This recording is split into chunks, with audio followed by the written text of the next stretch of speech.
Bismillahirrahmanirrahim. Assalamualaikum warahmatullahi wabarakatuh. Apa kabar Bunda semua? Ya, boleh ditambahkan ya. Alhamdulillah sehat, bahagia, kaya raya, masuk surga. Saya tanya lagi ya. Apa kabar Bunda semua? Alhamdulillah sehat, bahagia, kaya raya, masuk surga. Amin. Mudah-mudahan Allah kabulkan. Allah limpahkan kepada kita kesehatan lahir dan batin, bahagia, kaya raya. Akhir hidup kita, tujuan cita-cita tertinggi adalah masuk surga. Bismillahirrahmanirrahim. Wassalatu wassalamu ala rasulillah Muhammad ibni Abdillah wa ala alihi wa sahbihi wa mawalah. Wala haula wala quwata illa billah. Wa jammilni ya badi'as samawati wal ar ya dzal jalali wal ikram bil fasahati wal balagati wal bara'ah wahlul 'uqdatam min lisani yafqahu qawli birikati ra'fati rahmati tsumma talinu juluduhum wa qulubuhum ila dzikrillah. Subhanaka la ilma lana illa ma 'allamtana innaka antal alimul hakim. Hasbunallahu wa ni'mal wakil, ni'mal maula wa ni'man nasir. La haula wala quwata illa billahil aliyyil azim. Bunda-bunda salihah yang dirahmati oleh Allah, mari kita bersyukur dengan senantiasa mengucap alhamdulillahirabbil alamin atas segala nikmat yang senantiasa Allah limpahkan kepada kita semua. Salawat teriring salam semoga terlimpah keharibaan Nabi kita, yaitu Nabi besar Muhammad sallallahu alaihi wasallam. Tema kita hari ini mempererat hubungan dengan Allah melalui zikir, ya. Seberapa erat hubungan kita dengan Allah? Yang tahu erat tidaknya hubungan kita adalah diri kita sendiri. Manakala dalam hidup kita ini selalu ada perasaan ketergantungan yang tinggi, koneksi yang bagus, berarti kita mungkin dalam kondisi dekat. Tapi manakala kita merasa seolah-olah hidup kita itu sempurna dengan kondisi yang ada tanpa harus menjalin koneksi kepada Allah, berarti sesungguhnya kita jauh dari Allah. Maka salah satu ikhtiar yang bisa kita lakukan dalam rangka menjalin keeratan hubungan dengan Allah itu melalui tatanan ibadah, salah satunya adalah dengan zikir. Zikir itu kan artinya ingat. Zikrullah itu mengingat Allah. Selalu apabila ada sesuatu yang kita lakukan, selalu ada timbal balik, ada sebab akibat. Makanya di surat Al-Baqarah ayat 152 Allah berfirman, "Fadhkuruni adzkurkum washkuruli wala takfurun." Maka ingatlah engkau kepadaku, kata Allah, maka aku akan ingat kamu. Dan bersyukurlah kepadaku, janganlah engkau menjadi orang-orang yang kufur terhadap nikmatku. Jadi ketika ada kalimat fadhkuruni adzkurkum, ingatlah engkau kepadaku, aku pasti akan ingat kamu. Berarti ada apa tuh? Ada hubungan timbal balik. Ketika kita mengingat Allah, Allah pasti ingat. Kalau kita tidak ingat Allah, Allah pun belum tentu ingat. Kita saja nggak usah dengan Allah pun. Kita punya teman, ya, entah teman SD, teman SMP, teman SMA, teman kuliah. Misalkan ketika dalam suatu situasi, tiba-tiba hati kita, kok tiba-tiba ingat dia ya, temanku waktu itu. Nggak lama telepon, Bu.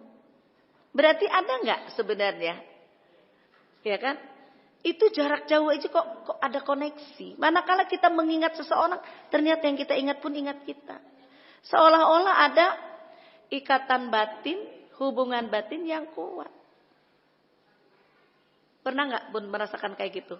Ingat seseorang, tiba-tiba orang tersebut menghubungi kita. Ya. Itu dengan manusia. Apalagi dengan Allah. Jelas tadi ayatnya. Ya. Kata Allah, ingat engkau kepadaku, aku pasti ingat kamu. Berarti mengingat Allah atau zikrullah ini jelas menurut ayat ini insya Allah akan menambah keeratan hubungan kita dengan Allah. Karena kita selalu saling mengingat. Kita ingat, Allah pun ingat sama kita. Hubungan timbal balik yang luar biasa baik. Ya. Maka dari itu, bagaimana caranya kita membangun koneksi tadi selain zikir? Banyak ya. Karena zikir ini masuk kategori ibadah dan ibadah ini juga masuk kategori zikir. Ya, contoh. Jadi salah satu upaya atau di antara upaya-upaya yang bisa kita lakukan untuk mempererat hubungan kita dengan Allah adalah pertama dengan melakukan ibadah kepada Allah. Nanti ibadah ini kan banyak cabangnya. Ya. Ibadah apa saja yang bisa mendekatkan kita kepada Allah? Lihat di surat 20 ayat 14. Wa aqimis sholata lidzikri, ya kan? Surat 20, surat Toha. Ayat 14.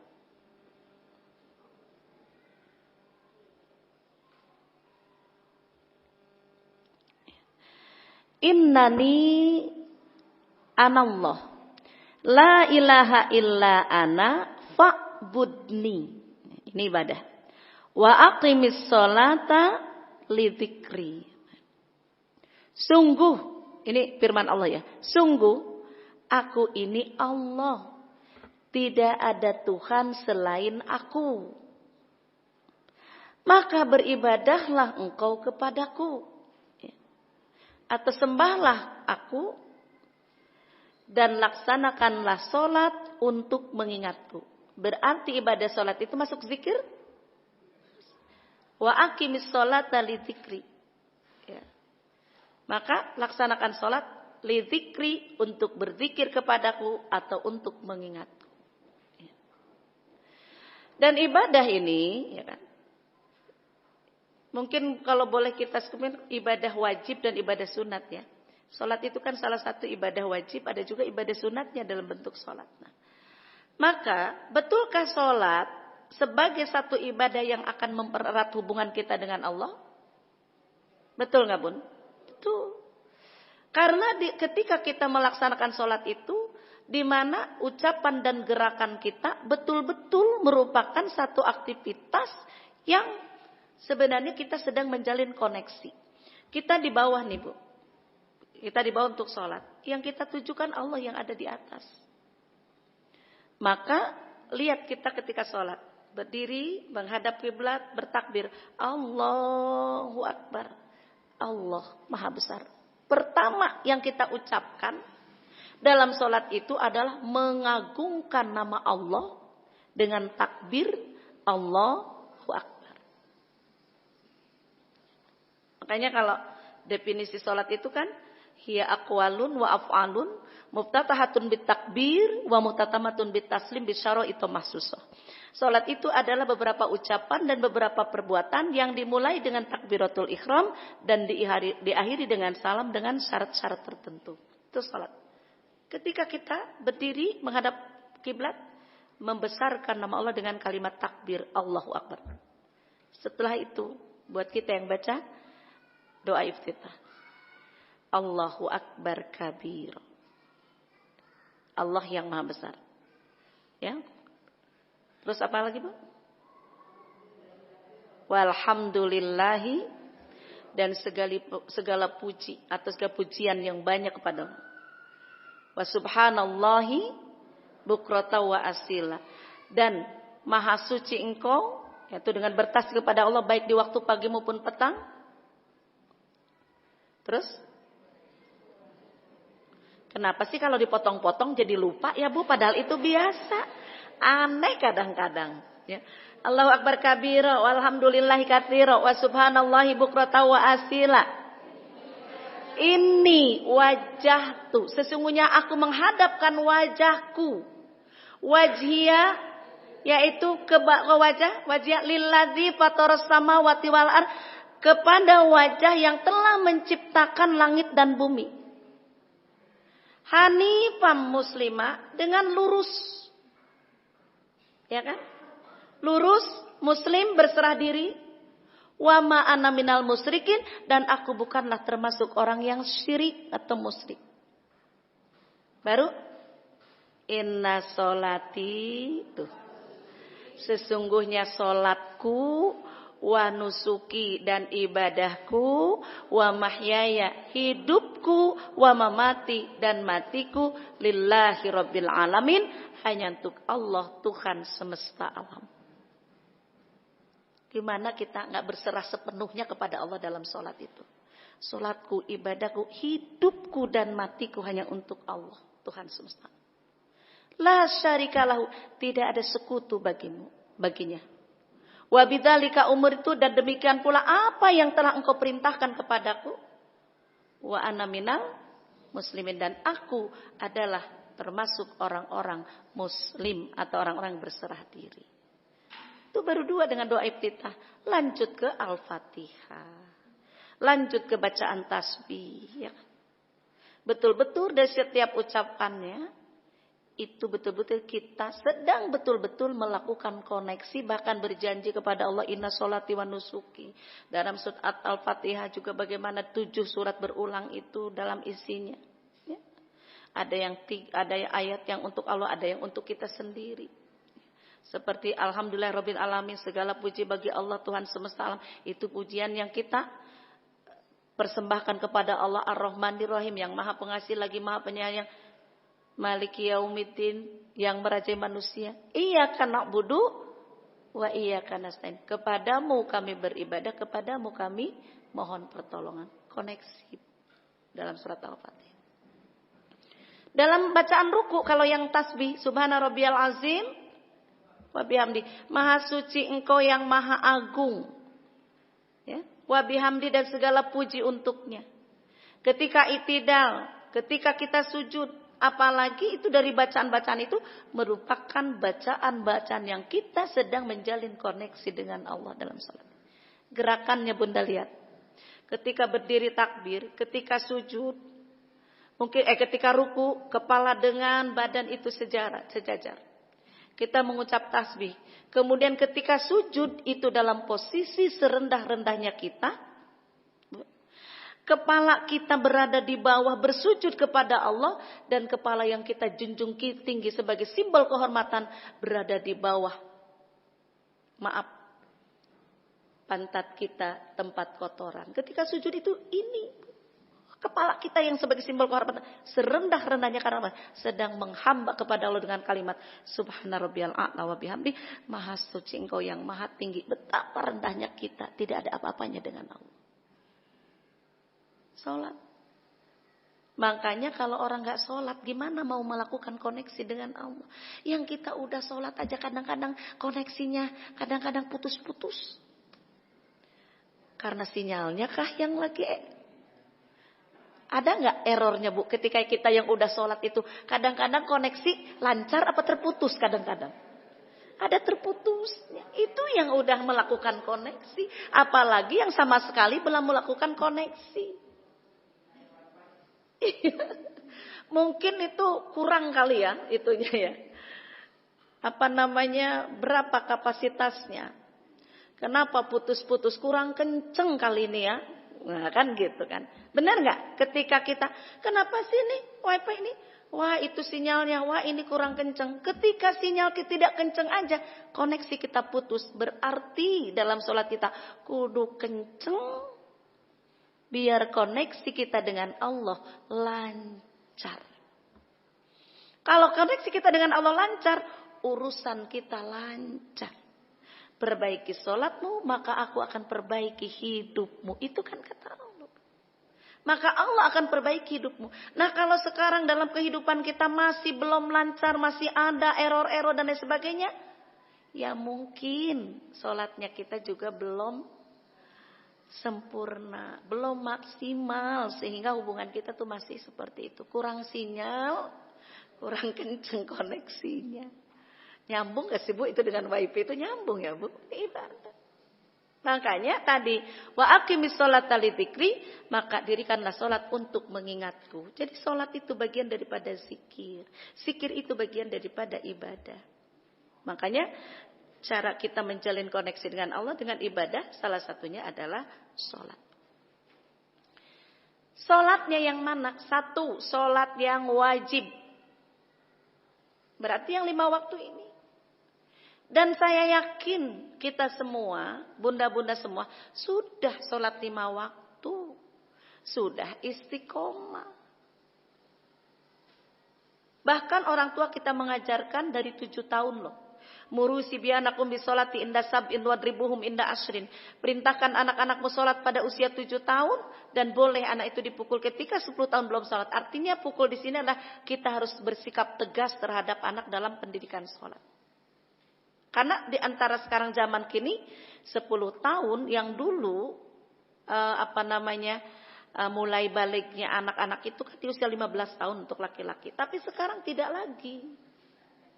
Yang 10 tahun pun sudah ada yang balik. Makanya lebih tegas di 10 tahun. Jika sudah balik anak itu sudah paham tentang sholat. Karena sholatnya sudah menjadi bagian dari catatan amalnya. Kan amal kita dicatat sejak kita balik. Kalau belum berarti latihan. Sehingga ketika masa balik tiba, anak sudah terbiasa untuk melakukan ibadah sholat ini. Karena saya guru SD ya Bun ya. Anak-anak SD saya jadi saya paham ada yang 10 tahun udah balik. Anak perempuan kelas 3 SD 9 tahun udah pada haid. Sekarang anak yang laki-lakinya tanda balik itu kan suara sudah berubah, sudah memperhatikan penampilan ya kan. Kalau dulu zamannya belah tengah Bu, anak bolak-balik izin ke kamar mandi buat basahin rambut, seret belah tengah gitu. Ada zaman lagi model si kiplik dirujukin ke atas pakai gel gitu biar keras ya. Artinya dia sudah memperhatikan penampilan. Terus mereka juga sudah punya, sudah mulai ada ketertarikan terhadap lawan jenis. Ini anak SD loh Bun. Sampai saya panggil dulu orang tuanya karena anak ini sudah manggilnya mama papa. Anak kelas 4 SD mama papa, ayah bunda. Ya Allah. Ketika saya komunikasi dengan ibunya, "Mam, tahu nggak anakmu itu kalau komunikasi kayak gini kan?" "Iya tahu." "Terus bagaimana di rumah nggak dikasih tahu?" "Udah, tapi gimana lagi itu anaknya?" Gitu Bu. Orang tua cuma bilang begitu. Ayah bunda, mama papa. Ya Allah. Yang mereka sendiri sudah tidak paham. Kelas 5 yang laki jatuh cinta sama perempuan kelas 6. Ya kan kelas 6. Jadi yang perempuan kelas 6, yang laki-lakinya kelas 5. Ya kan? Berarti yang laki-laki lebih muda. Terus ketika kita diamkan pagi-pagi ibunya yang perempuan datang-datang bawa boneka, nangis. "Bu Aisyah, aku harus gimana?" "Kenapa? Ini boneka mau aku buang aja." "Apa salahnya itu boneka? Apa salahnya itu boneka?" Saya bilang. "Ini gara-gara boneka ini anak saya nggak mau tidur kalau nggak peluk boneka ini." "Emang dari mana boneka itu?" "Ya dikasih tuh sama anak kelas 5 itu," katanya. Jadi cowoknya ngasih hadiah boneka ya Bu. Jadi nggak mau tidur kalau nggak meluk boneka itu. Berarti kan udah mereka itu udah ada hubungan, ada rasa. Maksud saya tanda balik yang menceritakan itu kan pengalaman saya jadi guru SD itu banyak tentang balik ini. Dan tanda-tanda balik ini sudah ada di pelajaran buku agama itu kelas 4 Bu. Tanda-tanda balik. Dan ketika saya ngajar mereka paham. Di kelas 4 itu, "Kamu tahu tanda balik untuk anak laki?" "Tahu Bu." "Apaan?" "Sudah mimpi." "Mimpi apa?" "Ya gitu Bu anaknya." Ya gitu Bu. Mereka tidak malu gitu. Nah soal boneka itu terus sekarang Bu Aisyah, anak saya kan kalau nggak pakai kacamata terbatas, dia kan udah minus. Sekarang nggak mau pakai kacamata. Terus sekarang susah makan. Gitu kan. Kenapa? Diurut Bu dari HP-nya. Kenapa nggak mau pakai kacamata? Kata si cowok yang kelas 5 itu, kamu kalau tidak pakai kacamata lebih cantik. Dia nggak mau pakai kacamata. Terus kan anak itu rada-rada gemuk gitu ya. Di WA-nya lagi, kenapa nggak mau makan? Kalau kamu lebih langsing, kamu lebih cantik. Jadi nggak mau makan, nggak mau pakai kacamata, senang meluk boneka. Itu gara-gara itu. Kelas 5 dan kelas 6. Ini yang zaman sekarang. Jangan disamakan dengan zaman kita dulu. Saya aja haid ke SMP kelas 2 Bun. Sekarang anak kelas 3 SD. Berarti batasan balik itu belum. Dan ketika kita haid, nggak berani bilang sama orang tua tuh. Sampai ketika suruh ngaji, ya Bun silakan. Suruh ngaji tuh Bun, rela dimarahin gara-gara nggak mau bilang bahwa kita lagi haid. Biarin aja diomel. Disuruh pinter, susah banget, suruh ngaji. Biarin aja saya dengerin. Cuma gak mau bilang, Pak, coba kalau bilang aja. Lagi haid, Mi, atau Pak gitu. Gak berani ngomong gitu saking malunya. Tapi anak sekarang, coba Bu. Ketika mereka gak ikut sholat duha. Ada kan di belakang. Kamu kenapa gak sholat? Lagi dapet. Gak malu. Ketika gak sholat zuhur berjamaah, lagi dapet. Bahkan tanda balik ini Bu, anak kelas 5 itu ketika dia merasa senang dengan lawan jenis itu. Suatu hari saya di depan kelas gitu kan, buka pintu gitu. Dengan cerianya. Kenapa sih kamu happy banget? Saya ingat aja si Lili itu namanya. Sekarang udah di SMA kali ya. Itu. Kenapa sih kamu ceria amat happy banget? Itu Bu Aisyah, aku kan udah ditembak. Ditembak apaan? Itu loh Bu. Aduh ya Allah. Siapa yang nembak kamu? Ini tahu sekarang masih mereka menjalin itu di SD loh Bu. Ditembak katanya. Masih menjalin hubungan tidak? Nggak tahu. Dan di angkatan saya nomor 2 nih Bu, anak saya yang nomor 2 itu. Banyak mereka yang menikah teman SD, termasuk anak saya yang nomor 2 itu. Mereka dengan seangkatannya, sekelasnya itu. Menikahnya itu. Padahal SD nggak ngapa-ngapain. SMP misah. Anak saya pesantren di Bogor, dia di Bandung gitu loh Bu. Kemudian SMA misah, perguruan tinggi misah. Udah itu malah nyambung jadi nikah Bu. Itu teman SD. Ada beberapa tuh angkatannya dia itu yang menikah sesama teman. Ya apakah dulu punya pandangan nggak tahu. Tapi mereka berjodoh ternyata. Ya wallahu a'lam. Jadi kalau di sini tuh kenapa sholat ini, kembali ke sholat tadi. Sampai di dalam hadis itu harus dianjurkan, diperintahkan, diajari 7 tahun, tegas 10 tahun. Karena usia perkembangan zaman ini, usia balik anak ternyata lebih cepat. Walaupun ada juga yang masih tetap standar. Tapi banyak yang cepat. Kenapa? Mungkin anak perempuan cepat haid, faktor hormonal kali ya. Banyak makanan-makanan yang ya tadi. Sehingga anak itu cepat dewasa. Dewasa secara itu, tapi pemikiran tetap aja masih anak-anak.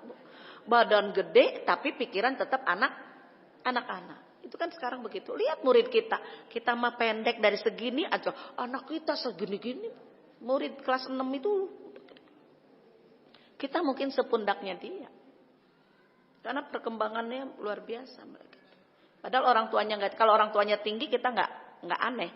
Tapi orang tuanya biasa aja tapi anaknya tinggi-tinggi sekarang. Faktor makanan. Apalagi mereka itu anak-anak yang mungkin dijor makannya Bu. Kenapa dijor? Karena mereka punya uang, ya kan? Gak dibatas-batasin mereka makan, akibatnya seperti itu. Ini sholat penting, sholat wajib, ya. Sholat wajib yang 5 ini. Karena apa? Nih, dengan sholat wajib ini sama dengan kita membersihkan diri 5 kali sehari. Kalau gambaran hadisnya, bagaimana pendapatmu jika di depan rumahmu ada sungai dan kamu mandi 5 kali sehari? Di sungai itu. Bagaimana kondisi kita? Kan bersih Pak. Bun, kita mandi sehari 2 kali apa 3 kali? Normalnya 2 ya Bun. Pagi sama sore. 2 kali aja. Itu saja kita sudah bersih ya Bun. Lihat Bunda cantik-cantik mandi 2 kali aja. Ya kan? Kan berarti bersih. Bagaimana kalau mandinya 5 kali? Kinclong Bu, glowing pas. Ya kan? Karena 5 kali. Itulah sholat 5 waktu. Jadi di antara fungsi sholat itu apabila kita sholat 5 waktu, satu waktunya itu membersihkan diri kita. Bukan cuma dari dosa, dibersihkan oleh dari dosa maksiat. Dari wudhunya aja, ketika kita membasuh anggota-anggota wudhu, kalau berkumur membersihkan mulut kita, ya kan? Membasuh hidung, ini penciuman, membasuh muka, kan? Maksiat muka ini banyak, ada mata, ada hidung, ada mulut, dicuci, dibersihkan. Dari maksiat itu. Membasuh tangan. Kalau sama bimbo kan ada nyanyinya, Bu. Gimana nyanyinya, Bu? Karena saya bukan penyanyi jadi gak ada yang apal lagu tuh. Cuma sedikit-sedikit aja. Gak ada yang apal satu lagu gitu loh. Ya. Ku basuh, ya kan? Itu dibasuh setiap anggota wudhu itu akan membersihkan kotoran-kotoran tubuh kita dari maksiat. Sholat itu sendiri tadi ibarat kita mandi sehingga kita bersih. Maka orang-orang yang sholat ini, ya kan, jika sholatnya sudah sesuai dengan tuntunan itu, maka dengan sholat Allah akan gugurkan dosanya, Allah akan hapuskan kesalahannya. Kan? Ketika itu semua sudah bersih, maka Allah pun akan terima ibadahnya. Ini manfaat sholat. Dan sholat tadi kan seperti saya katakan dalam gerakan-gerakannya, dalam ucapannya itu adalah ucapan dan gerakan yang menunjukkan kita sedang menjalin koneksi dengan Allah. Ya. Kalau saya katakan sama anak-anak nih Bu, kalau kita mau telepon seseorang, nomornya kurang 1, nyambung nggak? Enggak, pasti tulalit. Ya Bu ya? Nomornya salah, kurang 1 pasti tulalit. Maka saya katakan pada anak-anak, materi sholat itu kan di pelajaran agama kelas 2. Dari mulai niat bacaan ini sudah nih kelas 2 nih. 7 tahun kan sesuai dengan hadis Bu. Di kurikulum juga di kelas 2 itu. Maka saya katakan sholat itu ada berapa waktu? Ada 5. Sholat apa saja kan? Dari subuh, zuhur, asar, maghrib, isya. Terus rakaatnya mereka sebutkan subuh 2, zuhur 4, asar 4, maghrib 3, isya 4. Berarti 2, 4, 4, 3, 4. Jika salah satu nomor ini hilang, nyambung enggak? Maka kamu harus sholat itu 5 waktu. Nomornya harus lengkap. Maka kamu akan bisa melakukan koneksi dan akan terhubung dengan Allah kalau sholatnya 5 waktu. Nanti anak tuh, siapa yang sudah 5 waktu? Dari 26 misalkan, paling ada yang 5 waktu. Berarti sisanya kan? Belum. Kalau kelas 2 memang wajar Bu. Kelas 4, 5 masih ada juga yang belum 5 waktu. Maka di sininya modal kita untuk koneksi dengan orang tuanya.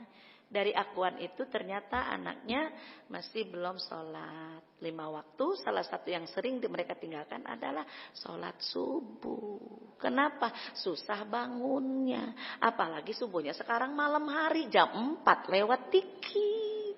Anak-anak masih nyenyak tidur. Biasa bangun jam 5:30. Kelewat jauh gak tuh subuhnya?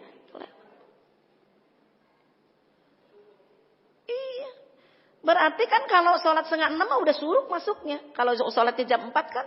Antara sholat subuh dan suruk itu 1 jaman kan. Berarti udah masuk suruk. Bahkan 2 kali ya Bu. Kalau sekarang kalau jam 6 itu udah 2 jam dari sholat subuh. Nah ini. Berarti ya cara kita melakukan koneksi dengan Allah. Satu dengan melakukan ibadah wajib maupun sunnah. Di antaranya sholat tadi. Sholat itu kalau berdasarkan surat 20 ayat 14 tadi ada sholat jun termasuk kategori zikrullah. Ya, masuk kategori zikir. Ya. Kemudian Bun, lanjut lagi.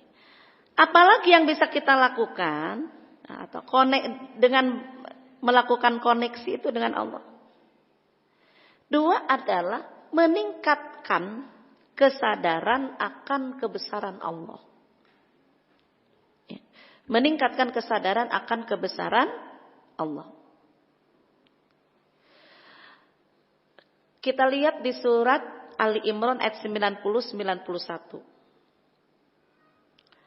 Inna fi khalqis samawati wal ardi wa ikhtilafil laili wan nahari la ayatil liulil albab. 190.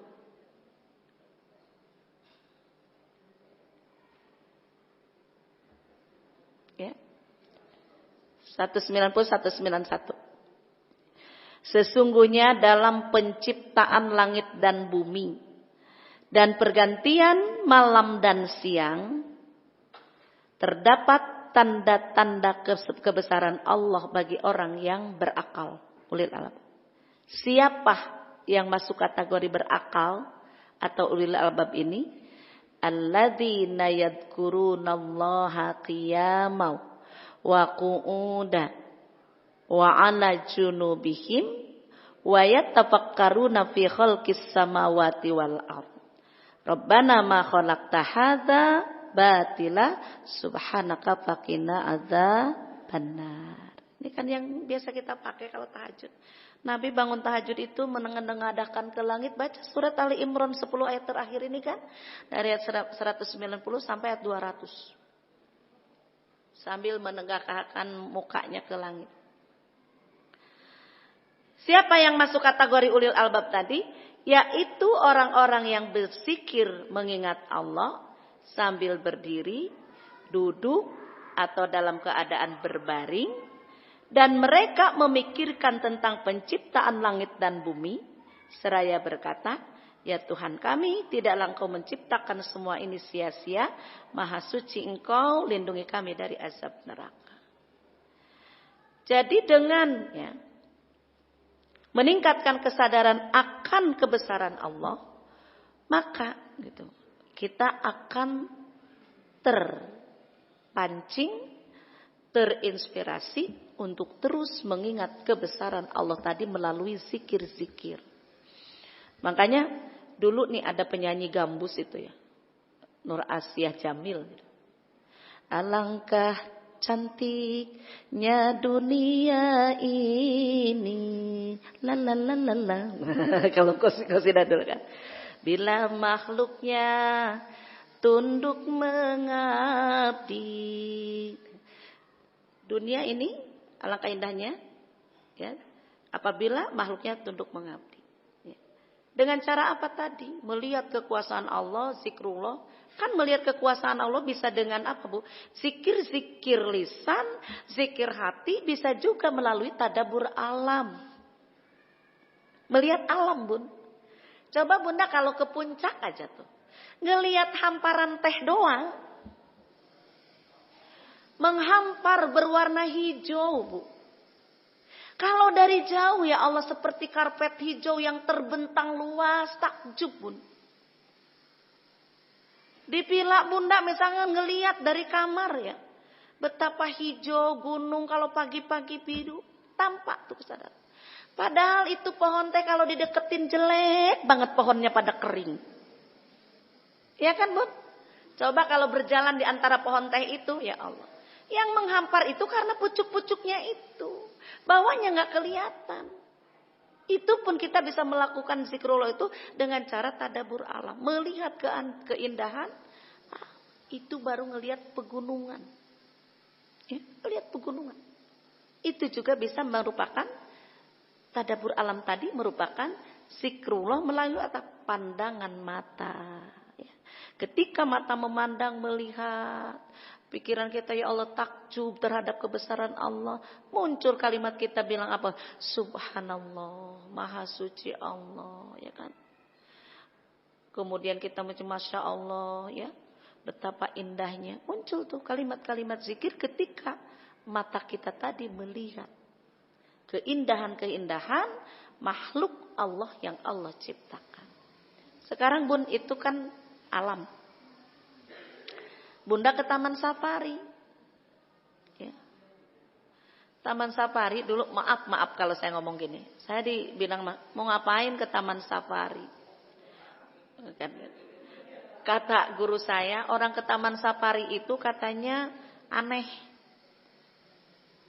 Di mana-mana juga binatang yang dikandangin. Masa ini orang yang dikandangin binatang yang dilepas. Kan kita dikandangin di mobil ya Bun. Ngelihat binatangnya malah berkeliaran, kitanya yang dikandangin. Itu kata guru saya dulu. Orang yang ke Taman Safari itu aneh katanya. Di mana-mana binatang yang dikandangin, ini orang yang dikandangin. Dipikir-pikir, kok bisa begitu? Ya iya kan, situ dikandangin di mobil. Mereka berkeliaran. Sampai kita kadang-kadang ketakutan anak-anak jerapah. Ya pun kalau mobil kita pendek. Kalau di bis kan sampai pada nengok-nengok ke jendela kan begitu. Mereka bebas, kita yang terperangkap.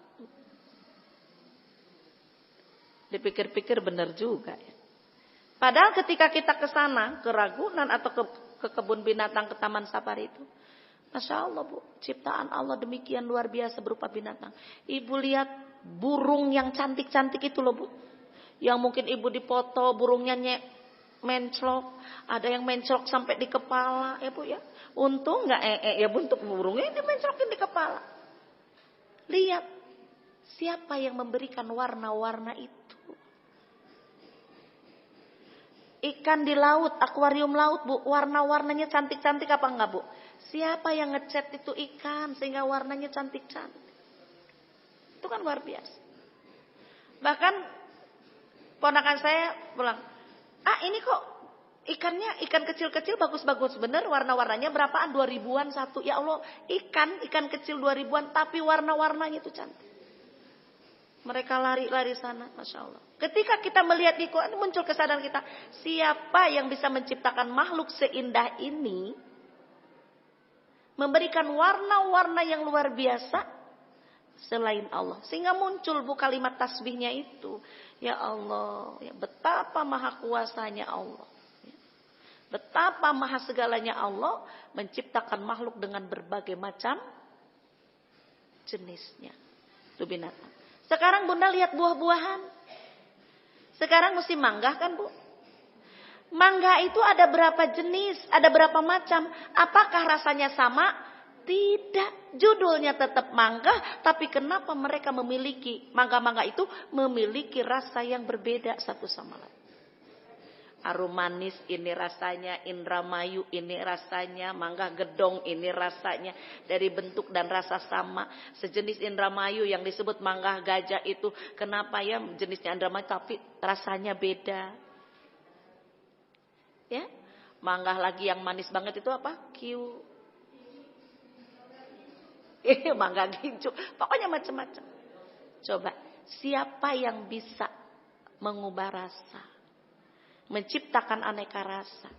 Makanya di sini memunculkan kesadaran akan kebesaran Allah itu melalui banyak hal ketika kita melihat ciptaan-ciptaan Allah dari berbagai macam jenis manusianya, dari binatangnya, dari tumbuhannya, ya kan? Dari hewan lautnya, hewan airnya, semua itu mencerminkan betapa maha kuasanya Allah. Muncul zikir. Berikutnya lagi Bun, ya. Zikir ini, ya, untuk mempererat hubungan kita dengan Allah itu, ya. Berikutnya adalah meningkatkan kualitas iman. Ya. Meningkatkan kualitas iman, menjaga iman itu akan mendekatkan, mempererat hubungan kita dengan Allah.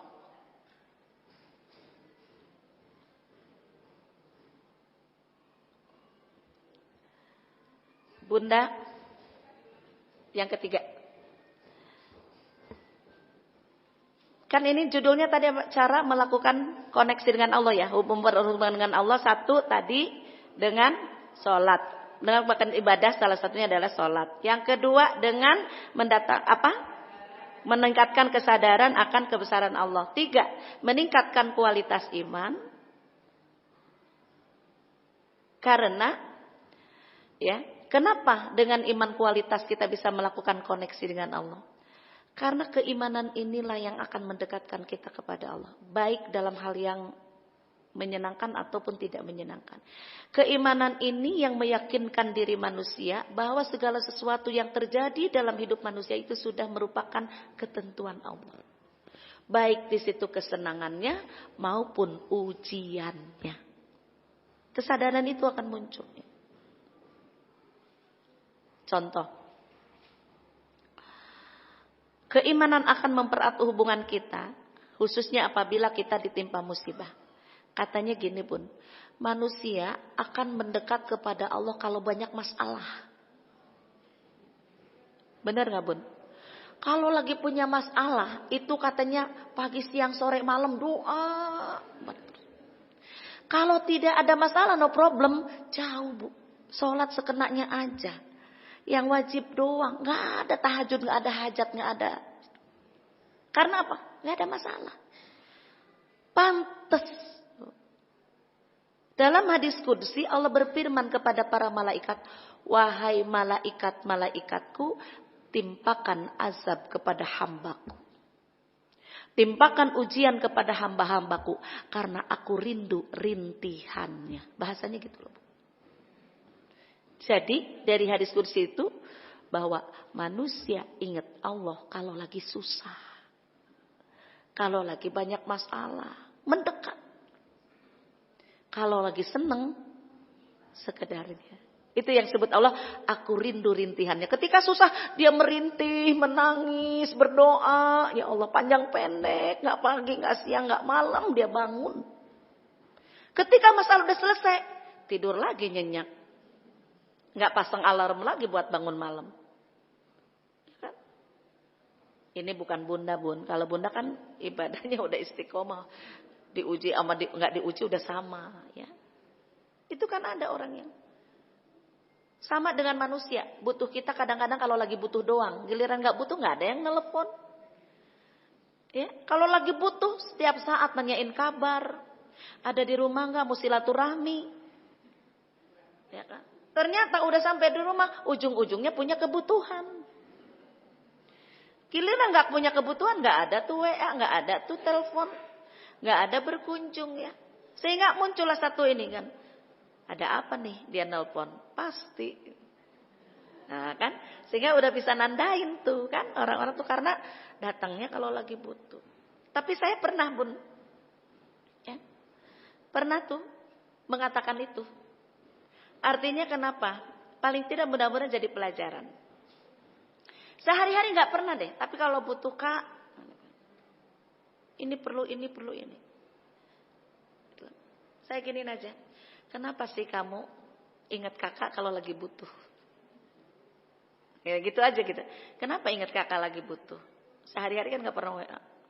Iya Kak maaf. Itu kakakmu sendiri kemarin. Ulang tahun. Gak ada yang ingat. Gitu. Kan ada ipar nih Bu. Ada ipar. Ya kan? Gak ada yang ingat tuh. Ngapain kek? Didoain kek? Atau apa? Gak ada yang ingat.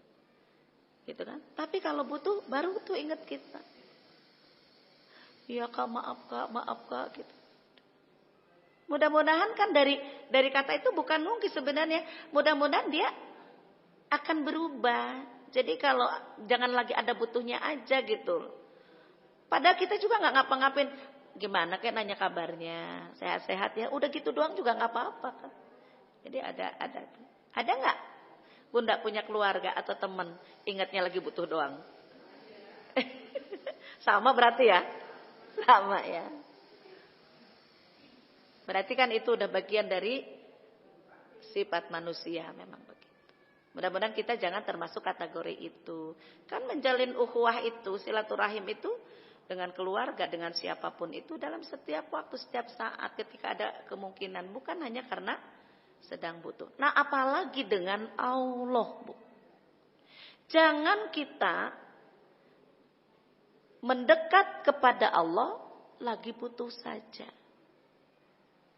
Ya, harus setiap waktu, setiap saat. Makanya kita alhamdulillah oleh Allah diingatkan dengan ibadah. Contohnya ada sholat 5 waktu. Itu kita diingetin. Setiap waktu itu ada azan kita diingin. Nih waktunya kamu koneksi dengan Allah. Ketika asar diingetin lagi, ada azan berkumandang, saatnya kamu ingat Allah lagi. Ketika maghrib, ketika isya kita subuh, kita diingatkan lagi. Ya. Makanya kalau yang mungkin zuhur asar, maghrib isya nggak pakai alarm. Tapi untuk bangun malam sama subuh kadang-kadang orang pakai alarm. Kenapa? Kan kalau bangun malam nggak ada azannya, kecuali di Mekah azan 2 kali ya Bu ya. Azan pertama kan 1 jam sebelum azan subuh itu 1 jam udah azan, masih Masih ada yang ngingetin. Untuk yang mau bangun. Tapi di kita kan di tempat-tempat tertentu aja yang azannya 2 kali. Yang umum itu cuma 1 kali kan? Subuh doang. Itu saja. Alarm sudah dipasang, ketika bunyi, matanya merem, tangannya jalan, klik, dimatiin lagi. Dikasih sinyal aja begitu. Kenapa? Karena saat itu kita sedang tidak perlu banget bantuan Allah. Tapi kalau lagi butuh, bener-bener bangun. Sampai nanya, ini kita harus, Bu, saya kan lagi banyak masalah, apa yang harus saya kerjakan, zikir apa, sholat apa. Itu banyak yang nanya, Bu. Tapi setelah itu gak adanya nanya, gimana ya Bu cara bersyukur karena masalah saya sudah selesai. Gak ada tuh yang lapor. Bahkan ketika punya masalah banyak yang curhat, Bu, gitu kan. Tapi ketika ada yang curhat tuh belum pernah datang kepada saya atau WA atau apapun ngomong begini, Bu Aisyah, itu kan, saya lagi diuji oleh Allah. Kenapa? Uang saya lagi banyak, belum ada yang lapor. Yang ada lapornya yang lagi susah aja. Yang lagi seneng gak ada yang lapor diuji, Bu. Padahal jelas gak? Allah uji manusia di surat Al-Anbiya 35. Allah uji manusia dengan kebaikan dan keburukan. Dengan kematian dan kehidupan. Ya. Kalau surat Al-Mulk ayat 2. Allah jadikan kita ini ujian itu kehidupan dan kematian untuk menguji kita siapa di antara kita yang terbaik amalnya. Di surat Al-Anbiya ayat 35 itu juga Allah uji kita dengan kebaikan dan keburukan. Kalau di surat Al-Baqarah 155 Allah uji kita dengan serangkaian ujian-ujian ketidakenakan. Ketakutan, kelaparan, kekurangan harta, kekurangan jiwa, kekurangan buah-buahan atau sandang pangan. Itu 5 Allah berikan ujian kepada kita. Tapi di ujung ayat tadi, rangkaian ujian wabasyiris sabirin, maka berikan kabar gembira bagi orang yang sabar. Jadi Allah uji kita, tapi kalau kita bisa melampaui ujian ini dengan kesabaran, kenapa dengan sabar? Karena kan jelas wasta'inu bisabri wassalah. Mohonlah kamu pertolongan kepada Allah dengan cara sabar dan sholat. Emang harus sabar. Siapa yang sabar? Yang selalu istirja. Ya. Istirja itu adalah mengembalikan setiap ujian itu kepada Allah. Alladzina idza asabathum musibah qalu innalillahi wa inna ilaihi rajiun. Yaitu orang-orang yang apabila ditimpa musibah mereka mengatakan innalillahi, sesungguhnya ini milik Allah, wa inna ilaihi rajiun, dan kami kepadanya kami akan kembali. Jadi ketika ujian datang itu, ya Allah, ya, aku terima ujian ini. Kenapa dia bisa nerima dengan lapang dada? Karena dia yakin. Keimanan ini yang menumbuhkan keyakinan pada dirinya. Karena berdasarkan di Al-Baqarah ayat terakhir, la yukallifullahu nafsan illa wus'aha. Keimanan ini yang menumbuhkan keyakinan dalam dirinya bahwa Allah tidak akan menguji manusia di luar batas kemampuannya. Berarti juga ketika ujian itu sampai kepada dirinya, itu menurut Allah yakin bahwa dia mampu menjalani ujian ini. Keimanan yang bisa menghadirkan itu. Makanya ketika diuji gak pernah ngeluh. Ini bagian dari kasih sayangnya Allah. Makanya orang yang paham gini, Allah sedang menguji saya dengan kasih sayangnya. Allah sedang menganugerahkan kasih sayang kepada saya. Kenapa? Aku sakit. Kemudian anakku begini-begini. Itu paham. Karena itu bagian dari kasih sayangnya Allah. Masa sih yang tidak enak bagian dari kasih sayangnya? Sama, Bu, ketika orang diuji kekayaan dengan diuji kemiskinan. Ketika yang kaya, dia sadari ini adalah amanat Allah dan kekayaan ini akan nanti diminta pertanggungjawabannya. Maka dia akan belanjakan, dia akan gunakan kekayaannya itu betul-betul di jalan Allah. Bukan cuma menikmati kekayaannya, tapi bagaimana kekayaan itu bisa menjadi jalan menuju surga, yaitu dibelanjakan di jalan Allah.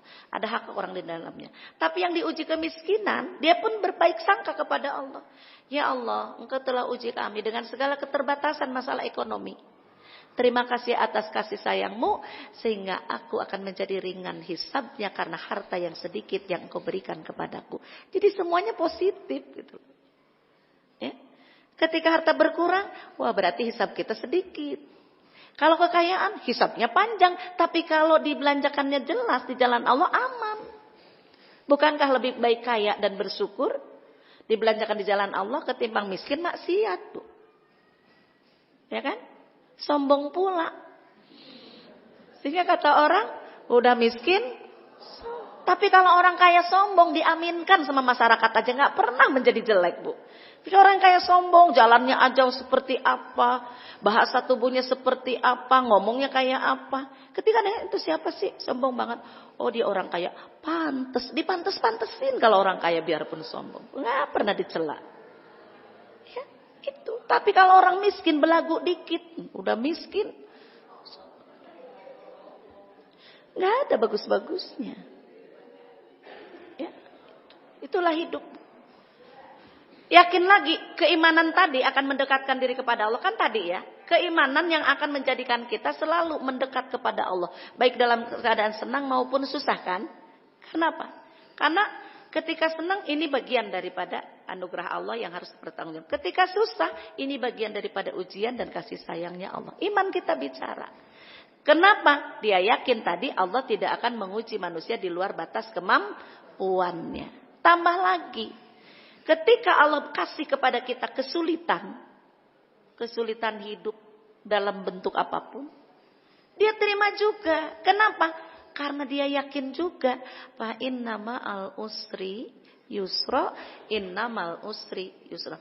Maka sesungguhnya di balik kesulitan pasti ada kemudahan. Sampai diulang oleh Allah. Di balik setelah kesulitan pasti Allah kasih kemudahan. Itu yang menjadikan dirinya tenang. Sulit nggak apa-apa. Karena apa? Jalan keluarnya Allah yang kasih. Dengan modal apa? Iman takwa. Iman takwa. Keimanan itu, ketakwaan itu yang akan menyelesaikan, memberikan solusi.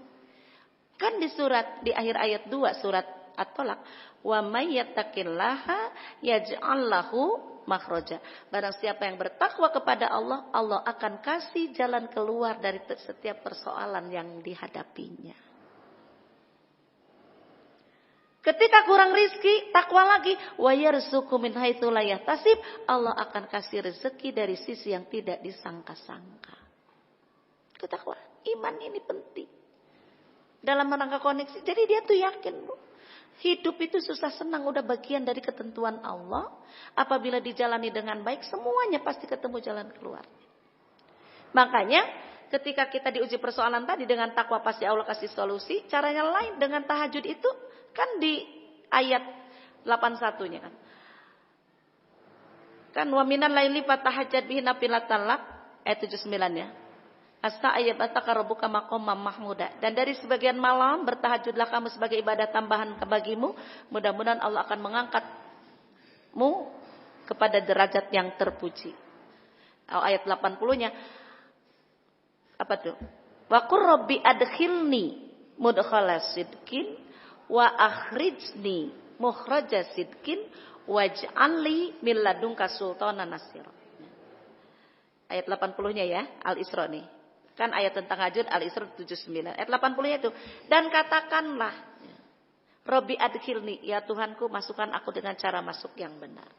Wa akhrijni mukhraja sidqin, keluarkan aku dengan cara keluar yang benar.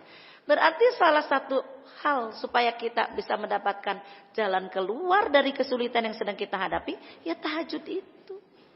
Karena pasti Allah kasih jalan keluar. Buat siapa? Buat orang yang yakin, Bu. Ini yakinnya ini yang paling penting. Tahajud iya, zikir iya, baca Quran iya, tapi kurang yakin hatinya. Keyakinan yang harus ditumbuhkan. Salah satunya lagi supaya kita keluar dari persoalan, malazimal istighfar, barang siapa yang melazimkan, membiasakan istighfar, Allah akan kasih 3, Bu. Allah akan kasih jalan keluar dari kesulitan. Ya kan? 1. Kemudian akan kasih jalan keluar dari kesulitan. Allah akan kasih solusi dari kesempitan. Allah akan juga berikan rizki dari sisi yang tidak diduga-duga. Jadi kalau untuk ini istighfarlah dibanyakin. Makanya ada wal mustaghfirina bil ashar, orang-orang yang beristighfar di waktu sahur. Ada istighfar di waktu sahur, Bun. Makanya pernah saya sampaikan kan ya, kalau kita kesiangan, misalkan mungkin terlalu lelah, apa karena ada kegiatan tidurnya terlalu malam, sementara kan sekarang subuhnya jam 4. Lewat 4 apa lewat udah maju lagi? Lewat 2. Jam 4 lewat 2. Setengah 4 kita baru bangun. Baru bangun ke kamar mandinya juga proses ya Bu. Nenek-nenek kan agak lumayan lama. Geraknya lama. Belum lagi buang-buangnya juga kadang-kadang lama. Jam 4 kurang 10 baru kelar dari kamar mandi. Kita sholat ternyata tahajudnya dapat 2 rakaat. Ya kan? Gak apa-apa dapat 2 rakaat. Sampai menjelang azan gak keburu doa tahajud, tapi yang jangan dilewatkan istighfarnya yang 100. Ini yang dikategorikan wal mustaghfirina bil ashar, orang-orang yang beristighfar di waktu sahur. Istighfar ini karena apa?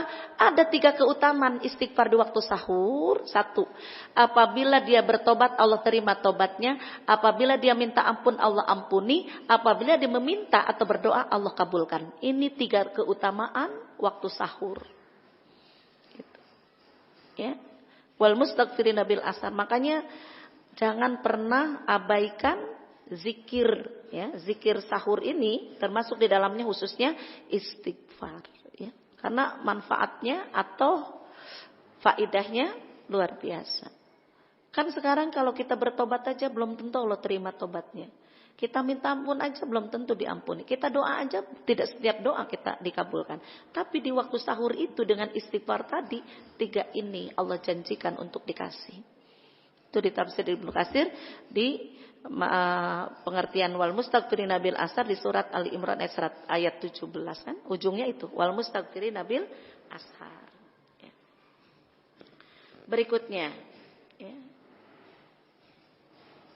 Tadi yang pertama dengan ibadah ya, salat. 2 cara mempererat hubungan dengan Allah ya.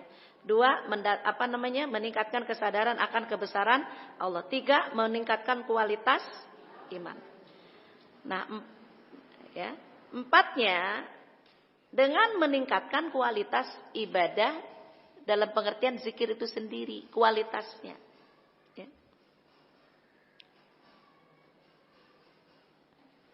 Bagaimana cara meningkatkan kualitas ibadah zikir ini? 1, dilakukan secara rutin, menjadikan rutinitas harian. Ya.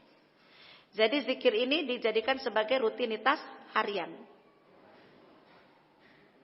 Ya, ya, ada zikir pagi petang.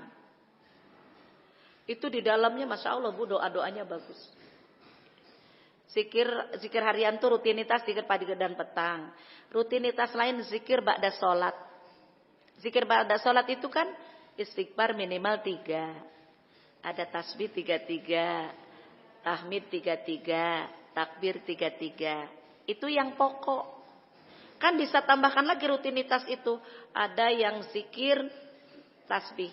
Karena suatu hari seorang nenek-nenek karena dia pengen menambah ibadah dengan zikir dengan batu. Maka kata Nabi, maukah aku kasih tahu ada yang lebih baik daripada itu? Maka Nabi ajarkan zikir subhanallah walhamdulillah wala ilaha illallah wallahu akbar. Zikir ini yang tadi subhanallah walhamdulillah wala ilaha illallah wallahu akbar ringan diucapkan tapi berat timbangan kebaikannya. Itu yang diajarkan oleh Rasulullah. Ini rutinitas. Kalau tadi kan kalau ba'da sholat dipisah-pisah tuh. Tasbih subhanallah 33, tahmid alhamdulillah 33, takbir. Kalau yang ini tadi ini yang digabungkan yang disebut al-baqiyatus sholihat. Subhanallah walhamdulillah wala ilaha illallah wallahu akbar. Berapa? Seberapa Bunda sanggupnya baca? Karena kalau zikir itu perintahnya di surat Al-Ahzab ayat 41-42. Ini perintah zikir Bun.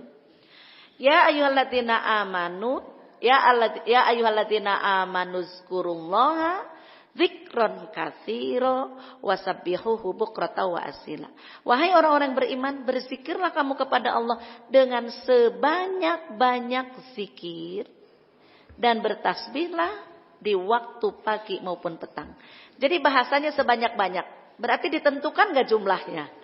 Enggak. Boleh bunda kuat 15.000 zikir, silakan.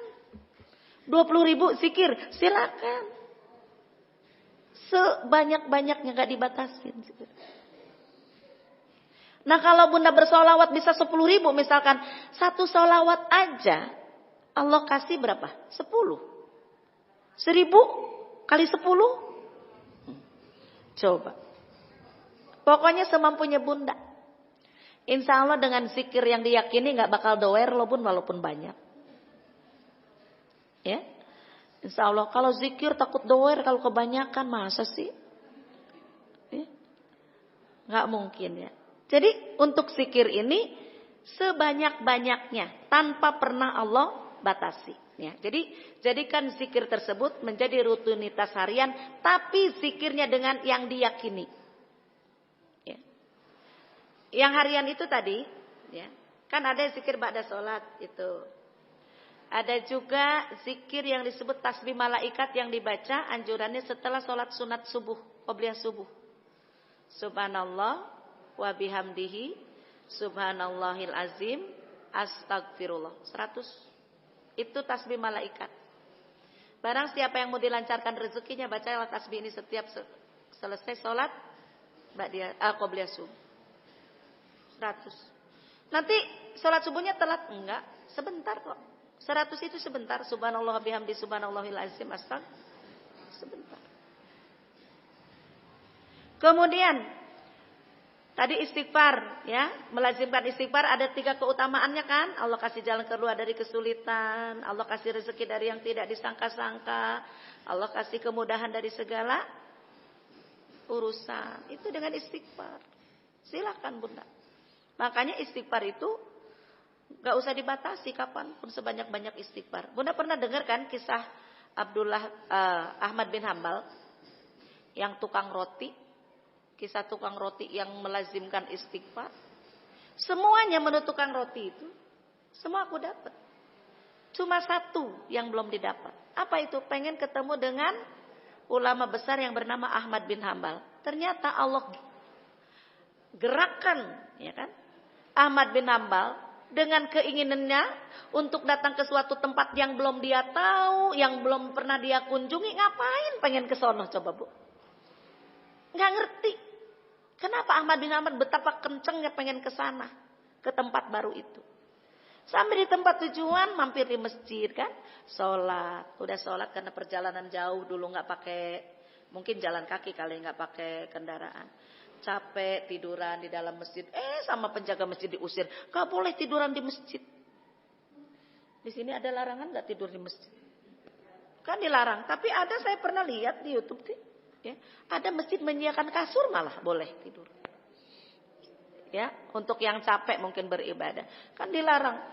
Udah gitu kan karena capek, perjalanan jauh, dari dalam keluar ke teras.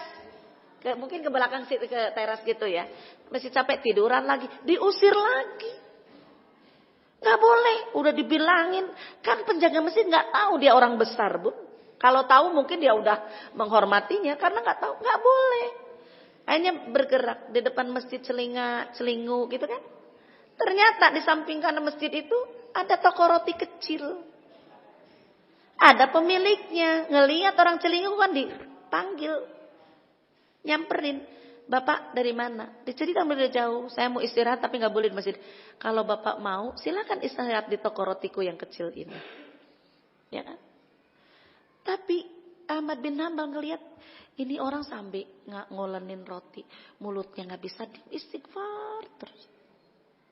Maka Ahmad bin Hambal tanya, apakah engkau selalu membaca istighfar itu? Oh iya, sejak kapan? Sejak lama. Apa yang kau dapatkan dengan istighfar itu? Semua yang aku inginkan tercapai, kecuali satu yang belum Allah kasih. Apa itu? Bertemu dengan Ahmad bin Hambal, ulama besar. Kaget Ahmad bin Hambal. Oh, ternyata yang menjadikan dia datang ke situ karena istighfarnya tukang roti. Allah gerakan dirinya untuk memenuhi keinginan tukang roti bertemu dengan dirinya. Kan itu di luar, ya, di luar dugaan bang. Ya, betapa bahagianya tukang roti kan ketemu orang yang ingin sekali dia bertemu dengannya. Nah, berarti dengan istighfar itu apa yang dia inginkan, apa yang kita inginkan semuanya dikasih. Kemudian zikir apa lagi? Banyak bu.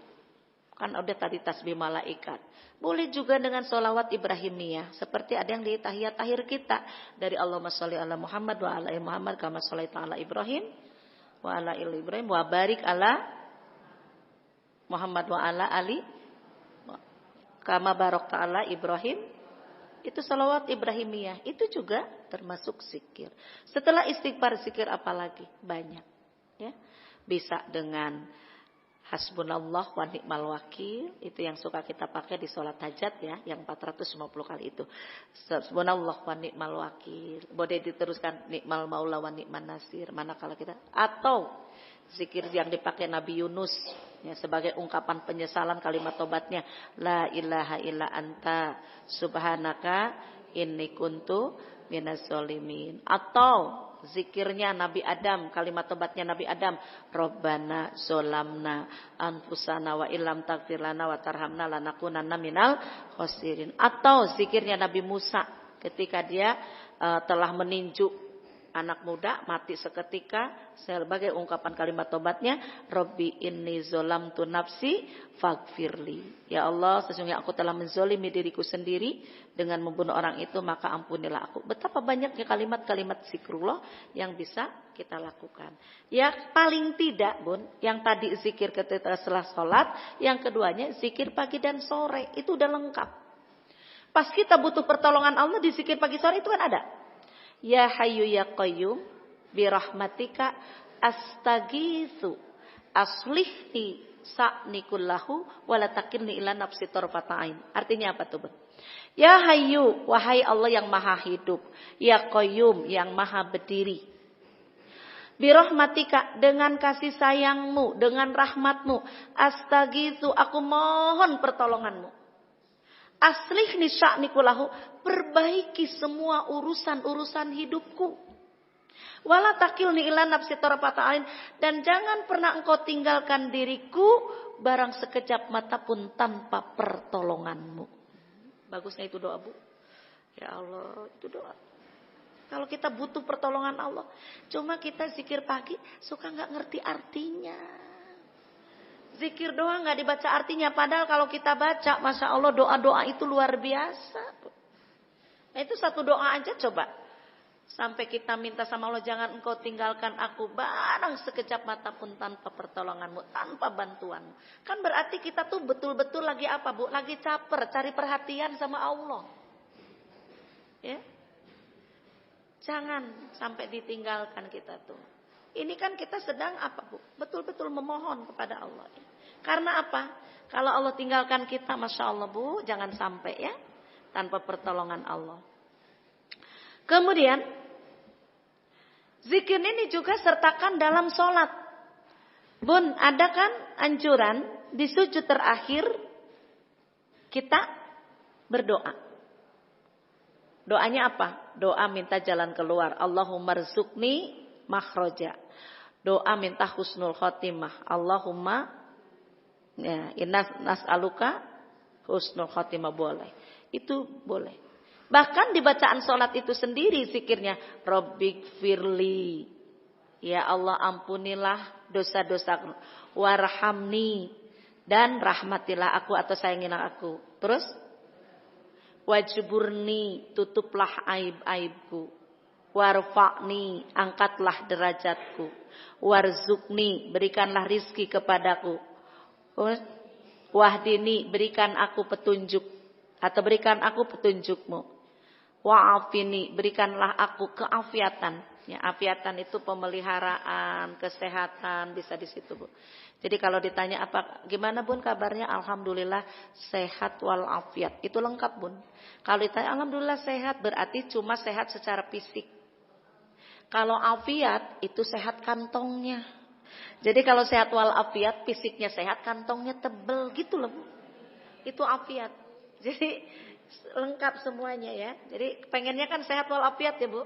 Benar kan kalau tanya sehat alhamdulillah sehat walafiat. Oh berarti kita harus paham. Kalau dia jawabnya begitu, kantongnya juga tebel. Kalau begitu boleh dong kita ditraktir. Ditraktir kan afiat. Dompetnya tebel ya Bu. Afiat. Maaf ini wa'fu anni, maafkan. Ya, wa'fu anni dan maafkanlah kesalahan-kesalahan. Itu udah zikir di dalam sholatnya. Makanya di sini hadirkan atau sertakan zikir itu di dalam sholat kita. Berikutnya, yang ketiga, ya. Ini kan bagian dari zikir tadi ya. Maksudnya, bagaimana cara mengamalkan zikirnya? Bagian nomor berapa itu?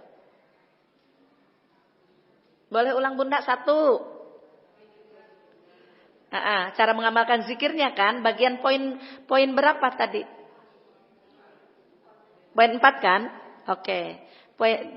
Kita ulang. Bagaimana cara kita melakukan koneksi dengan Allah? 1, dengan ibadah, ya kan? Meningkatkan ibadah baik wajib maupun sunat. Yang kedua, menumbuhkan kesadaran akan kebesaran Allah. Yang ketiga, meningkatkan kualitas iman. Yang keempat, meningkatkan kualitas ibadah zikir itu sendiri. Nah, bagian daripada zikir itu tadi jadikan sebagai rutinitas. Jadi itu poin ya. Bagian dari yang keempat ya. Ya. Jadikan sebagai rutinitas harian, baik zikir pagi sore apapun zikir ba'da salat ya itu. 2, sertakan zikir itu dalam salat. Itu kita dalam salat aja udah kalimat-kalimat zikir. Contohnya bacaan duduk di antara 2 sujud kan yang Robbi Firli itu. Yang ketiga dalam berzikir itu tunjukkan prasangka baik kepada Allah dengan penuh keyakinan atau yakinkan dan tunjukkan prasangka baik terhadap Allah bahwa yang kita mohonkan itu, zikir yang kita lakukan itu betul-betul menjadi ibadah yang diterima, zikir yang diterima. Contoh, ya, ketika kita ya, berzikir dengan menyebut astagfirullah, munculkan keyakinan bahwa Allah akan mengampuni dosa kita. Jangan ini. Ngambang. Istighfar 1000, tapi ngambang, nggak ada keyakinan. Sehingga pada akhirnya, kira-kira Allah ampuni nggak ya dosa saya? Ada kegambangan. Tapi ketika istighfar yang 3 kali aja, astagfirullahalazim, ya Allah ampunilah dosa-dosaku. Ingat deh tuh dosa-dosa kita masa lalu sampai sekarang. Mohon diampuni segala dosaku dari yang kecil sampai yang besar. Kebayang deh tuh dosa-dosa kita. Pernah ninggalin sholat, pernah ninggalin puasa, pernah ngebohong, pernah merupakan. Kebayang tuh. Pasti. Kalau begitu, istighfarnya diiringi dengan kesadaran hati. Ya kan, dasarnya tadi. Pasti nangis Bun. Apalagi ingat dosa masa lalu. Saya ingat waktu wukuf. Waktu wukuf tahun 2005. Haji reguler saya yang pertama tuh 2005. Yang khutbah Arafahnya Bapak Ustadz Sarkowi, itu isi khutbahnya tuh Bun, betul-betul mengharu biru, memunculkan kesadaran untuk bertobat. Kan memang di Arafah itu kita untuk bertobat, tapi sampai bisa meresap loh. Sehingga saya salah satu peserta waktu itu, peserta wukuf tadi, seolah-olah Bu, dosa-dosa saya masa lalu, karena termunculkan loh dengan bahasa beliau, gitu kan, memunculkan kesadaran untuk bertobat itu. Jadi seolah-olah seperti video yang tayang ulang. Kayaknya dosa saya di depan mata semua gitu loh. Benar-benar sampai nangis kejer ibaratnya, kita kan saat itu menangis. Karena itu tadi yang memimpin itunya tuh khutbahnya itu bisa banget menghadirkan hati gitu loh. Menimbulkan kesadaran bahwa dosa kita demikian banyak. Makanya kesan saya terbaik terhadap beliau tuh itu pas wukuf. Karena kita kan satu tenda itu ada beberapa KBIH. Waktu itu saya dengan beliau, dengan Bani Saleh, kita ar-Rahmah saat itu dalam satu tenda itu ada 3 KBIH kalau nggak salah. Jadi dibagi dari KBIH kita itu yang jadi imam, khutbah wukufnya dari KBIH Al-Asyarqawiyah, beliau itu yang menjadi itu. Jadi dibagi tugasnya waktu itu. Dan itu saya tetap tidak pernah lupa, beliau sudah almarhum, terkesan banget dengan khutbah beliau yang saat itu betul-betul kita sampai kalau kata saya dosa itu seperti video yang ditayang ulang Bu di depan mata kita. Ya nangislah sudah. Dan air mata yang keluar walaupun setetes karena bertobat kepada Allah itu akan mampu memadamkan api neraka. Istighfar yang bisa menumbuhkan nangis itu. Karena tidak setiap orang bertobat, tidak setiap orang menangis bisa meneteskan air mata. Ketika mampu meneteskan air mata karena tobatnya, satu tetesnya itu mampu memadamkan api neraka. Insyaallah ya. Baik. Jadi dalam hal berzikir kita harus menunjukkan apa tadi? Prasangka baik atau husnudzon dan keyakinan bahwa itu semua akan diterima oleh Allah. Ya. Kemudian kita pun dalam berzikir meneladani Rasulullah dalam hal zikirnya, ya zikrullahnya. Makanya kan ada orang-orang zikir ini dengan berbagai macam cara. Ada torikot-torikot itu yang sampai histeris. Saya pernah pulang dari Bogor, maghrib ketemu di daerah Sindang Barang. Ada masjid saat itu, ya udah Pak kita mampir dulu aja kita sholat. Rupanya sholat berjamaah udah selesai. Kita berarti di belakang itu sholat nggak berjamaah. Mereka sedang zikir. Zikir itu bu sampai gitu. Sampai melintir gitu Bu, dari nada rendah sampai nada tinggi. Sehingga saya yang sholat di belakang kan di sini nih mereka udah zikir, di belakang itu juga terpengaruh juga. Ya, kata saya zikir ngagibrik sampai badan tuh apalagi yang kurus sampai. Nah, terus apakah itu boleh atau enggak? Tergantung mereka yang memiliki keyakinan. Tapi kalau kita dalam hal berdoa ya, sebentar. Di surat Al-A'raf ayat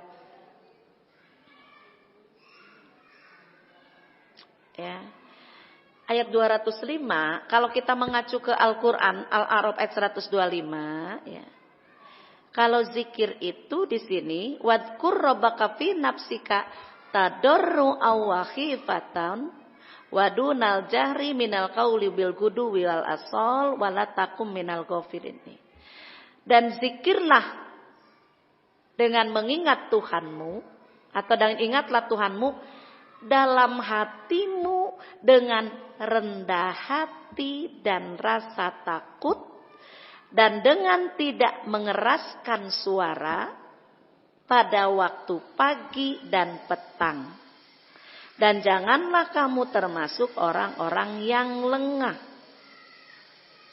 Sesungguhnya malaikat-malaikat yang ada di sisi Tuhanmu tidak merasa enggan untuk menyembah Allah dan mereka menyucikannya dan hanya kepadanya mereka bersujud. Kalau menurut ayat ini nggak perlu teriak-teriak ya Bun. Benar nggak? Nggak perlu teriak-teriak. Justru boleh zikir dengan hati, ya, dengan rendah diri, dengan diikuti rasa takut. Dan dengan tidak mengeraskan suara. Jadi kalaupun kita zikir bersuara itu tidak sampai berteriak. Ya. Kalau mengacunya ke sini. Surat Al-A'raf ayat 205. Tadi kedengarannya ayat berapa? 205 Bun. Nah, harus langsung ditanyakan Bun begitu. Daripada nanti kok salah gitu ya. Al-A'raf surat 7 ayat 205. Berdasarkan ini anjuran zikir dengan cara ya kan, menghadirkan hati dalam hati dengan penuh rasa rendah hati dan takut kepada Allah dan tidak mengeraskan suara kalau versi ini. Adapun mereka yang zikirnya kayak tadi, mungkin mereka juga punya alasan yang lain. Jadi kita juga tidak bisa menyalahkan karena apa? Mungkin mereka juga punya dalilnya, punya keterangannya seperti itu. Kalau yang pelan ini ya berdasarkan Al-A'raf ayat 205 ya. Jadi kesimpulannya ya Bun, ya kan. Kenapa kita harus berzikir kepada Allah? Karena zikir merupakan salah satu media kita dalam rangka mempererat hubungan kita dengan Allah. Zikir juga bukan cuma akan menumbuhkan keimanan yang kokoh, zikir juga akan menenteramkan hati orang-orang beriman yang melakukannya. Ya. Itu di surat 13 ayat 28, alladzina amanu wa tatma'innu qulubuhum bidzikrillah, ala bidzikrillah tatma'innul qulub. Orang-orang yang beriman akan menenteramkan hatinya dengan zikir kepada Allah. Ketahuilah dengan berzikir kepada Allah akan menenteramkan hati. Itu surat 13 ayat 28. Kemudian berapa banyak zikir yang harus kita lakukan? Berdasarkan surat Al-Ahzab tadi ayat 4142, sebanyak-banyaknya tanpa ada batasan, tentunya sesuai dengan kemampuan kita. Kemudian ya, kenapa kita harus berzikir juga? Karena tadi media mendekatkan diri kepada Allah. Yang ketiganya adalah dengan zikir juga bisa memperkokoh keimanan kita. Dengan zikir insya Allah akan menghapuskan dosa-dosa kita. Zikir yang bisa menghapus dosa diantaranya adalah zikir istighfar. Kemudian dengan zikir insya Allah karena akan menumbuhkan ketenangan, maka sekaligus juga akan kita ini orang yang berzikir itu akan mendapatkan kebahagiaan lahir maupun batin. Terakhir, insya Allah dengan zikir kita bisa menjaga diri kita dari godaan setan. Zikirnya dengan ta'awuz, a'udzubillahi minasyaitonirrajim, dan juga insya Allah bisa meningkatkan kualitas ibadah dan juga bisa melancarkan rezeki. Ya. Demikian tepat jam 11.15. Semoga bermanfaat. Segala yang benar datangnya dari Allah, yang salah dari saya pribadi. Mohon dimaafkan apabila ada kekurangan. Mohon dimaafkan apabila ada kata-kata yang kurang berkenan di hati. Billahi taufiq wal hidayah. Assalamualaikum warahmatullahi wabarakatuh. Boleh, Bun? Ya, Bunda, monggo. Mic-nya.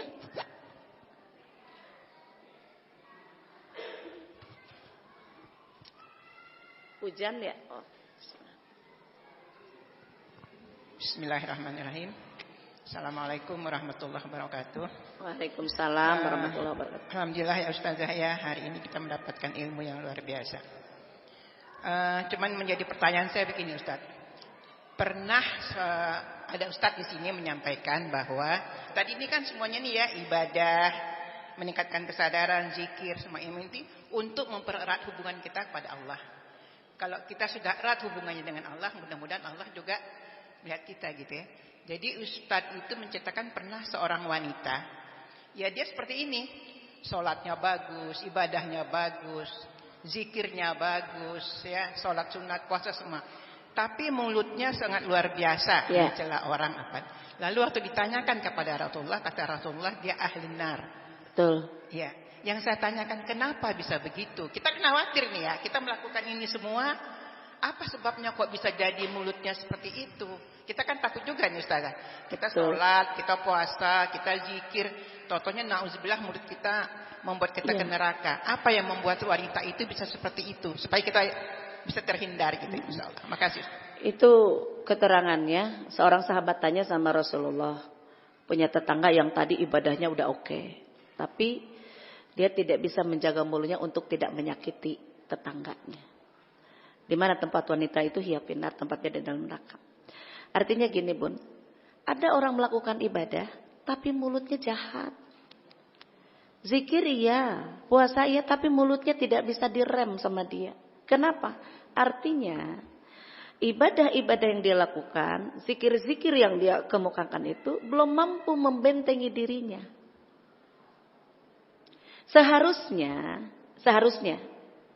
Seharusnya ibadahnya itu, zikrullahnya itu harus mampu menjaga lisan dia. Bukan cuma lisan, seluruh aktivitas hidupnya. Lalu kenapa dia begitu? Kan? Karena dia tidak mampu mengontrol perbuatannya, khususnya ucapannya. Ya. Kenapa? Berarti ibadahnya itu belum bisa membersihkan hatinya. Contoh gini. Jadi ibadahnya itu hanya di mulut, belum bisa sampai kepada hatinya. Karena gini loh Bun, contoh ya, dia sholat tapi masih iri. Kenapa dia udah beli mobil baru? Kira-kira dia beli cash apa kredit ya? Yang beli mobil itu kan cuma tetangganya. Kalau dia beli kredit, dia yang nyicil. Beli cash, dia yang bayar. Kan kita gak bantuin apa-apa. Tapi kenapa? Ternyata karena ada iri hati dalam hatinya. Jadi salah satu nih penyakit hati, iri hati itu, kalau kita untuk deteksi dini, iri hati itu seringan-ringannya manakala kita mempertanyakan nikmat orang lain. Contoh tadi orang beli mobil, kenapa kita nanya? Kan bukan uang kita. Ya kan, betul nggak? Berarti kan ada itu. Kenapa dia bisa, kita enggak? Kalau dia sehat secara hatinya, ketika tetangganya punya mobil, alhamdulillah, ibu sudah beli mobil baru lagi. Semoga berkah, semoga Allah pun memberikan keberkahan yang sama kepada saya. Malah begitu, jangan nanyain beri kredit apa cash. Nggak bisa membentengi. Makanya kan sebenarnya kayak sholat Bun. Kan sholat ya. Kenapa dia masih berlaku begitu? Kalau kita ke surat Al-Ankabut ayat 45. Inna sholata tanha anil fahsai wal munkar. Sesungguhnya sholat itu akan mampu mencegah manusia dari perbuatan keji maupun mungkar. Tapi kenapa dia sholat tapi masih keji aja, masih mungkar aja? Karena sholatnya harus dipertanyakan. Bisa jadi sholatnya belum sesuai dengan ketentuan. Bisa jadi sholatnya juga belum memenuhi persyaratan. Bisa jadi sholatnya itu masih hanya sholat yang belum bisa membentengi dirinya dari perbuatan itu. Jadi ibadahnya yang harus dipertanyakan. Soal gini loh Bu, kalau sholatnya udah bener, dia masih nyinyir, sayang banget. Sholatnya menjadi hilang karena kenyinyirannya. Maka dia akan kendalikan buru-buru. Ketika mau nyeplos aja, astagfirullahaladzim. Ya Allah, pelihara lisanku untuk tidak melakukan itu. Jadi seperti yang Ustazah tadi bilang tuh ya, mungkin bukan hanya banyaknya ya. Bukan hanya banyaknya, kualitasnya. Betul-betul gitu ya. Jadi istighfar 1000 dengan istighfar yang dirasai benar. Astagfirullah. Merosok benar ya. Seperti itu Bun. Alhamdulillah hujan. Cukup ya Bun. Semoga bermanfaat. Doa ya. Iya. Mari kita angkat kedua belah tangan kita. Kita awali doa kita dengan membaca surat Al-Fatihah terlebih dahulu. Semoga Allah ampuni dosa-dosa kita. Allah berkahi hidup kita. Allah berkahi umur kita. Allah mudahkan urusan kita. Allah berkahi keluarga kita. Allah tinggikan martabat kita. Allah jadikan kita orang-orang yang solihah, yang terjaga lisannya, terjaga hatinya, terjaga ibadahnya, terjaga segala perilakunya, dan Allah tuntun kita selalu di jalan yang lurus. Allah dekatkan kita kepada kebaikan. Allah jadikan kita menjadi orang-orang yang istiqomah ibadahnya, istiqomah akhlaknya, dalam akhlak yang karimah. Kemudian Allah berikan kita kesehatan lahir dan batin untuk ibadah. Allah limpahkan kesehatan, keselamatan, kebahagiaan hidup dari dunia sampai akhirat. Dan Allah jadikan akhir hidup kita akhir hidup yang husnul khatimah. Ala hadihi niyah wa ala kulli niyatin sholihah. Al-Fatihah. A'udzubillahi minasyaitonirrajim. Bismillahirrahmanirrahim. Alhamdulillahirabbil alamin arrahmanirrahim maliki yaumiddin. Iyyaka na'budu wa iyyaka nasta'in. Ihdinas siratal mustaqim. Siratal ladzina an'amta 'alaihim ghairil maghdubi 'alaihim waladdallin. Amin. Bismillahirrahmanirrahim. Alhamdulillahirabbil alamin. Hamdan yuwafi ni'amahu wa yukafi'u mazidah. Ya Rabbana lakal hamdu kama yanbaghi li jalali wajhikal karim wa 'azimis sultanik. Allahumma shalli wa sallim ala sayyidina Muhammad wa ala alihi wa sahbihi ajmain. Allahumma ighfir lana dzunubana wa liwalidayna warhamhum kama rabbayana shighara. Allahumma inna nas'alukal huda wat tuqa wal afafa wal ghina. Allahumma inna nas'aluka ilman nafi'an wa rizqan thayyiban wa amalan mutaqabbala. Allahumma qfina bihalalikan haramika wa agnina bifadlika amman siwaka.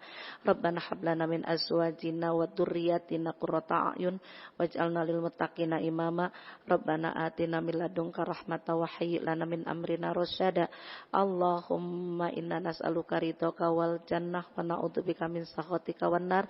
Allahumma inna na'udzubika min jahdil bala wa darkis syaqwa wa su'il qada wa syamatatil a'da.